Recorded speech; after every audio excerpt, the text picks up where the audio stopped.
Quand j'étais petit, j'observais les bateaux des pêcheurs sur la mer face à ma maison et j'imaginais qu'un jour je pourrais faire comme eux. La pêche m'a toujours fasciné et j'adore être en mer.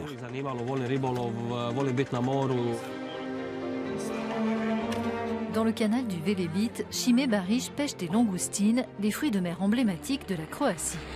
Mais malgré leur valeur élevée, Šime a fait le choix de moins pêcher.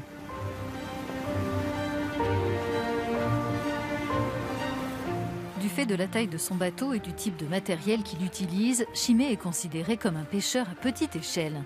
Dans le débat public, ces artisans sont souvent éclipsés par la pêche industrielle. Pourtant, il joue un rôle économique et culturel central dans les petites communautés côtières, comme ici à Bariš Draga. Dans cette région, il n'y a pas d'autre source de revenus que la pêche. C'est probablement le seul moyen de travailler ici toute l'année et de gagner un peu d'argent. Quand le temps s'y prête, tous les 2 jours, Šime vérifie les casiers qui lui servent à capturer les langoustines au fond de la mer. L'important, c'est qu'il n'y a pas de chalutage de fond dans ce canal. Personne ne traîne ses filets sur le fond. Toutes les langoustines sont capturées grâce à des casiers sélectifs, donc qui n'attrapent que les plus grosses. Les fonds marins ne sont pas endommagés, les langoustines sont récupérées intactes et avec un stress minimal, ce qui en fait un produit de très grande qualité. Ce jour-là, Šime travaille avec Marina Mashanović, une océanologue de l'université de Zagreb. Elle-même fille de pêcheur, elle met à profit son projet de recherche de doctorat pour aider les pêcheurs comme Šime à rendre leur casier encore plus sélectif. L'objectif, c'est d'éviter de capturer des langoustines plus petites, dont la pêche est autorisée, mais qui sont si bon marché qu'elles ne valent pas la peine d'être pêchées. J'ai analysé les choses et j'ai trouvé la taille de maille optimale pour faire en sorte que les pêcheurs n'aient plus à passer du temps à trier leurs prises et qu'ils ne prennent que les plus gros spécimens qui sont en fait les mieux adaptés au marché. Šime remet aussi à l'eau toutes les langoustines femelles qu'il capture, y compris les plus grosses qu'il pourrait facilement vendre 35 € le kilo. Comme chacune de ces femelles peut produire 1 millier d'œufs, les relâcher signifie pour Šime des prises plus importantes à l'avenir.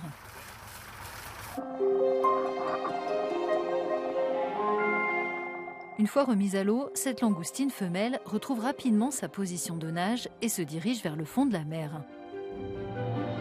Elle devrait survivre à cette capture.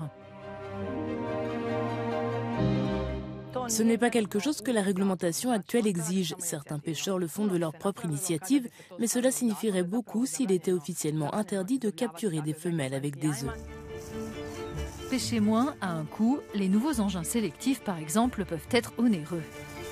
Mais des ONG comme le WWF ont recours aux aides européennes pour accompagner les pêcheurs dans cette transition. Selon elles, à long terme, cette démarche sera bénéfique, aussi bien pour l'environnement que pour les pêcheurs artisanaux eux-mêmes, car en travaillant moins, ils peuvent gagner plus. Les poissons et fruits de mer pêchés de manière durable ont une valeur plus élevée et conviennent mieux aux restaurants haut de gamme.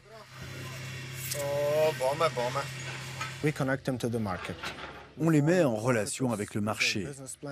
On établit des coopératives, des business plans pour eux. On crée des marques que les clients reconnaîtront et apprécieront. Et de cette manière, on veut différencier ces pêcheurs qui travaillent de manière durable des autres professionnels. On veut que les pêcheurs qui vivent de la mer soient ces gardiens, qu'ils protègent cette source de vie pour toutes les générations à venir. Grâce à ce soutien, les professionnels locaux ont formé une coopérative de pêche durable et s'apprêtent à ouvrir un nouveau marché aux poissons.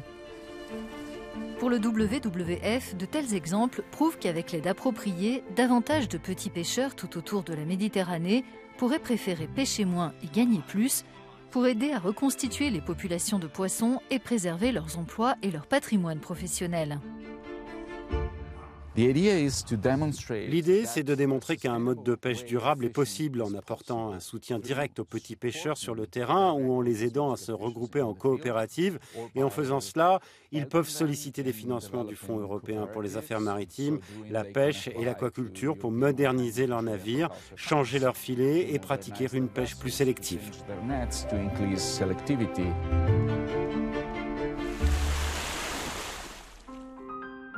D'autres solutions existent. Dans certaines zones touristiques, les pêcheurs artisanaux réinventent leur profession en devenant guides touristiques. Sur l'île de Kytnos, en Grèce, nous rencontrons Christos et Lia. Du fait de la baisse des captures dans la région, ce couple qui a passé sa vie à pêcher s'est lancé dans le pescatourisme.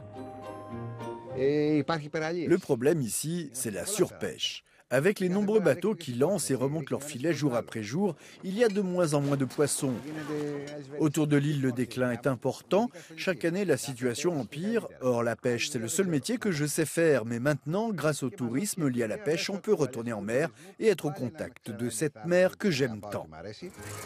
Les touristes peuvent apprendre comment les pêcheurs artisanaux travaillent et comment ils veillent à maintenir la mer en bonne santé.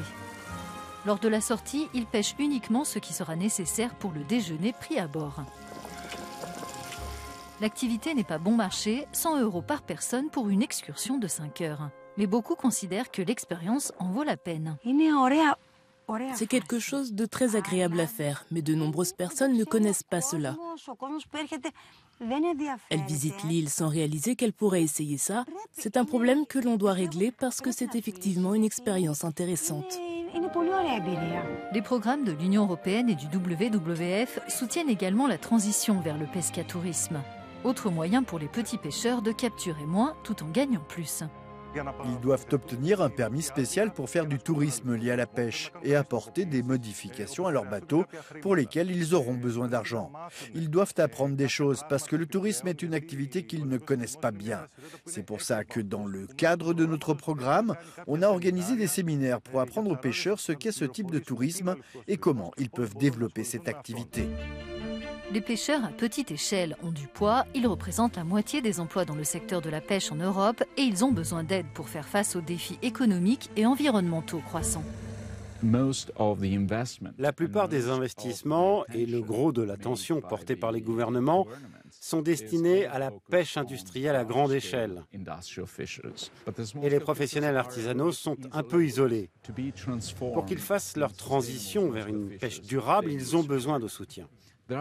Il y a plusieurs choses que nous pouvons faire, mais il faut une interaction cohérente entre les pêcheurs, les scientifiques, les ONG et les décideurs pour réaliser cette transformation du secteur de la pêche.